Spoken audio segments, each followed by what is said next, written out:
Barka da zuwa tashar duniyar labaru. Idan wannan ne karo na farko da ka fara ziyartar wannan tashar, daure ka danna mana wannan alama ta subscribe, sana ka danna ƙararrawar sanarwa ta yadda za a sanar da kai da zarar mun ɗaura sabon shiri. Assalamu alaikum wa rahmatullahi ta'ala wa barakatu. ‘Yan uwa barkanmu da sake saduwa a wani sabon shiri.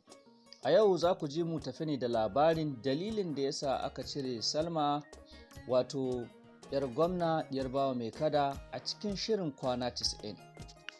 Wannan dalilin ya matukar kwancewa mutane da dama kai, suna ta tambayar to me yasa miye dalili.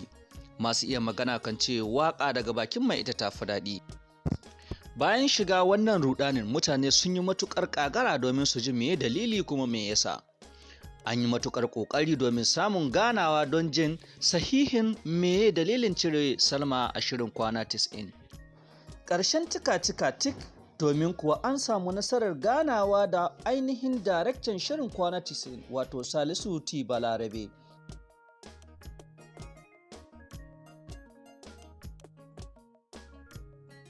Inda ya yi wa manema labarai bayani kamar haka.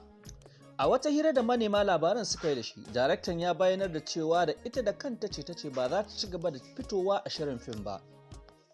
A cewarsa a tsarinmu na kwana 90 duk lokacin da za mu gabatar da wani zango, akan tuntuɓi jarumai kafin lokaci domin samun tabbacin gudanar da aiki ga kowannensu saboda yanayi na karatu, kasuwanci da kuma sauran uzurrukan rayuwa.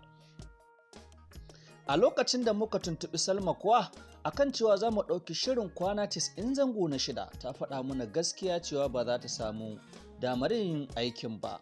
Mun so mu san dalili matuƙa, ta gaya mana cewa wannan yana da nasaba da iyayenta, ba lallai ne ta iya yi mana bayani ba.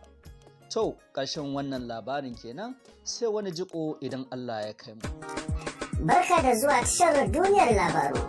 Idan wannan ne karo na farko da ka fara ziyartar wannan tashar, daure ka danna mana wannan alama ta subscribe, sana ka danna ƙararrawar sanarwa ta yadda za a sanar da kai da zarar mun